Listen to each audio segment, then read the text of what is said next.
Eu quero começar esse vídeo fazendo uma afirmação que eu tenho muita segurança. Ripley já é uma das melhores séries da Netflix em 2024. Não importa o que apareça na Netflix nos próximos meses, vai ser impossível não considerar essa nova adaptação como uma das melhores produções do ano. Vem comigo que eu vou explicar direitinho por que eu fiquei tão impressionado com essa minissérie de 8 episódios e por que ela foi feita todinha em preto e branco. Eu sei que muitos ficam com preguiça de assistir qualquer coisa em preto e branco, mas pode confiar, vale cada minuto e tem motivos óbvios. Eu quero voltar para 1955, quando a autora Patricia Highsmith publicava seu primeiro romance de uma série sobre um talentoso golpista charmoso chamado Tom Ripley. Muito antes da minissérie da Netflix, Tom Ripley já havia ganhado outras adaptações, sendo a de 1960, O Sol por Testemunha, e a de 1999, O Talentoso Ripley, as mais conhecidas. Eu adoro o filme de 99. O Matt Damon,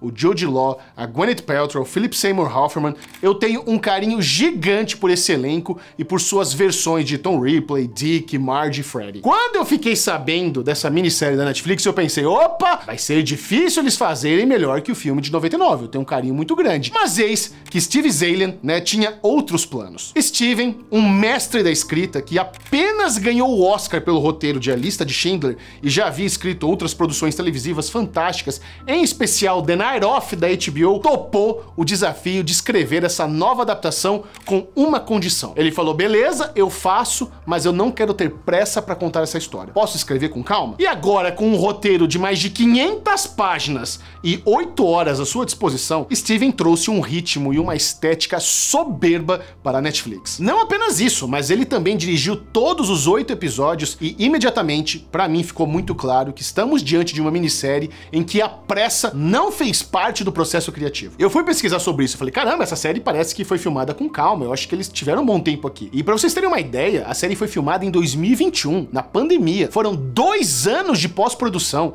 e por pouco, Ripley quase foi engavetado, essa minissérie quase nem existiu. Originalmente, Ripley foi encomendada pro canal a cabo americano Showtime, só que ali por meados de 2022, 2023, a Paramount, que é dona do Showtime, fez algumas mudanças estratégicas e a minissérie Ripley não era mais um produto que fazia sentido pra eles. Eles falaram, obrigado por todo o trabalho que vocês fizeram, eu tô vendo que vocês estão finalizando aqui, mas não queremos mais. Eu vi uma entrevista do Steven onde ele disse que por uma semana Ripley foi cancelado, não ia pra lugar nenhum, eles iam engavetar isso aí. Por sorte, de última hora, eles conseguiram licenciar pra Netflix, cara, mas por muito pouco. Quase todo esse trabalho magistral foi enterrado e perdido para sempre. E agora vamos para a pergunta que muitos estão se fazendo. Por que Ripley é todinha em preto e branco? E eu acredito que existem algumas intenções aqui. O ritmo não apressado funcionou para mim como se eu estivesse lendo um livro. Eu não sou de devorar livros, eu leio devagar. E eu assisti Ripley aos poucos. 1, 2 episódios no máximo por dia. Eu aproveitei,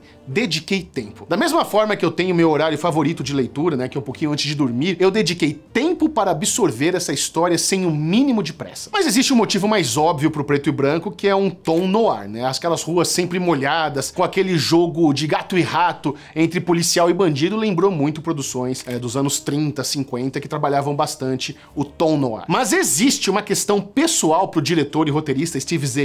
Ele disse em entrevista que detesta o clima ensolarado de praias e céus azuis. Steven se sente muito mais intrigado pelas sombras. E mais, vamos combinar que Ripley é uma história sombria e sinistra. Como ter a Itália como pano de fundo, um lugar tão lindo e vibrante, e contar uma história sombria e sinistra? Até possível, eu sei, mas entendendo as intenções do clima noir, do ritmo de livro, do gosto pessoal do diretor ser puxado para sombras e escuridões, fica bem claro que o preto e branco foi uma decisão muito acertada. E o trabalho de fotografia de Ripley é um absurdo. É um preto e branco nítido, filmado com aquelas lentes grande angular, com tomadas wide e uma quantidade absurda de posicionamento de câmeras diferentes. O primeiro episódio em especial é quase que todo costurado com centenas de tomadas curtinhas, onde câmeras foram posicionadas em centenas de lugares diferentes para no final serem utilizados 2, 3 segundos daquela câmera. Cara, isso é uma loucura. Mas beleza, vamos entender melhor o que eu estou falando. Vamos assistir aqui comigo juntos, vou botar um pouquinho acelerado, um trecho que eu separei de 42 segundos. Vamos contar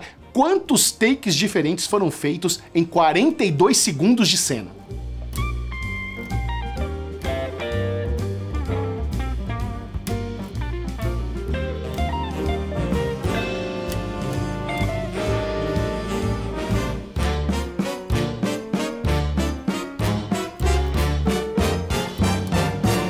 Cara, olha isso, pelo menos 12 takes em 42 segundos, é uma média de 3,5 segundos por take. Você tem noção do trabalho que é posicionar uma câmera, focar, dar o rec numa produção hollywoodiana, para no final usar tão pouco tempo daquele setup? E não é só câmera não, é luz. Vamos pegar aqui um frame específico. Isso aqui é um beco em Nova York, por exemplo. Olha essa luz marcando de cima e para baixo, pegando a sombra dele. Não tem uma luz natural vindo ali do fundo, a gente tem um trabalho aqui de produção inacreditável, e eles usaram 2, 3 segundos, e tudo isso foi feito com muito carinho, muito trabalho, e é inacreditável que isso existe. Vocês não têm noção como é raro fazer isso hoje em dia, não é normal. E assim, eu peguei um trecho específico do primeiro episódio. Isso é uma coisa constante na série. Eu fiquei impressionado com a quantidade de detalhes que vão sendo mostrado a cada episódio. E cada take é praticamente uma fotografia específica. É muito trabalho, é muita gente envolvida. Pra vocês terem uma noção, vamos lá. Cada montagem, cada setup de câmera, fotografia, é umas 3 horas que a galera demora. Mesmo que eles façam múltiplos takes simultâneos, é muito complicado você pegar a câmera, botar o cartão, focar, aí o ator vem depois, não tava legal, precisa melhorar a fotografia, precisa mexer.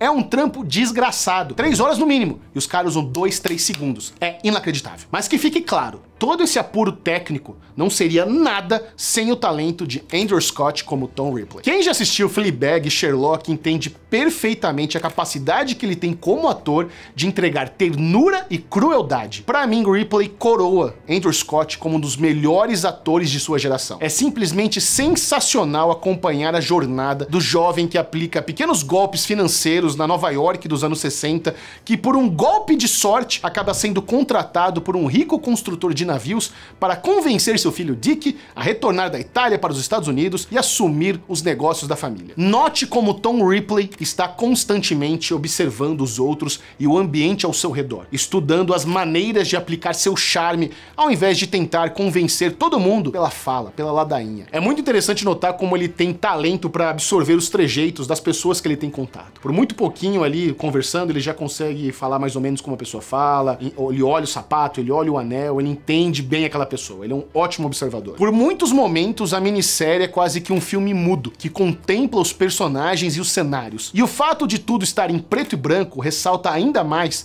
o constante jogo de luz e sombras que se mostra como uma representação visual da dualidade humana. É como se a série quisesse nos dizer pela sua fotografia e estética que o personagem é um mestre em dominar as zonas cinzentas da moralidade e das atitudes duvidosas. A impressão que fica é que o Steven Zaillian utiliza a imagem como uma expansão do texto e não somente uma interpretação visual dele, elevando ainda mais a história que ele pretende contar. Existe um trabalho magistral no som dessa minissérie. Muitas vezes as cenas são preenchidas apenas pela sonoplastia local. O gato miando, a água batendo em alguma coisa, o tic-toc do relógio, o elevador, os passos na escada de mármore. Não é necessário uma trilha sonora tensa. Você fica tenso porque você não quer que o Ripley seja pego. É muito prazeroso assistir Tom Ripley pensar. A gente não precisa de uma narração em voice-over que nos diga o que ele está pensando exatamente. E sendo bem sincero, a gente não precisa também adivinhar 100% o que ele está pensando. Mas a atuação do Andrew Scott é tão boa,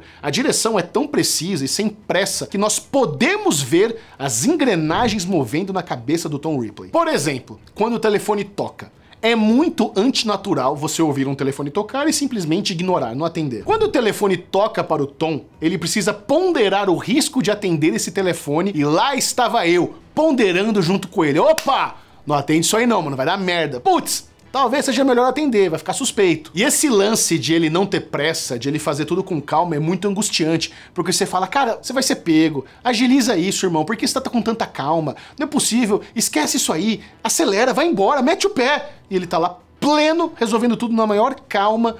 Cara, é angustiante. E quando o Tom Ripley erra? Por exemplo, na reta final da temporada, o Tom está equilibrando tantos pratos que para derrubar algum é quase que inevitável. Ele esquece do anel do Dick ali na caixinha de costura. E agora? O que fazer? E pra mim, esse é o grande trunfo que a autora Patricia Highsmith conseguiu quando criou esse personagem nos anos 50. Ela nos fez torcer para alguém que a gente não deveria torcer. Em determinados momentos da minissérie eu me pegava me inclinando para frente, na direção da TV, como se fosse possível sentir melhor o que ele estava sentindo se eu estivesse mais próximo dele. O que ele vai fazer? Será que ele vai cometer algum erro? Será que isso não é uma ponta solta que vai acabar fazendo com que ele seja pego? E pra mim isso é o mais doido desse personagem. Eu torço para que ele não seja pego. Um falsário, mentiroso, manipulador, assassino. Tudo é tão redondinho nessa história que, assim como quase todas as pessoas ao redor do Tom Ripley, você não tem escolha a não ser seduzido por esse personagem. Bom, as únicas pessoas que não eram seduzidas pelo Tom Ripley eram os atendentes do hotel, né? Todo mundo olhava pro homem com muita desconfiança. E eu estou aqui elogiando sem parar o Andrew Scott porque ele realmente merece.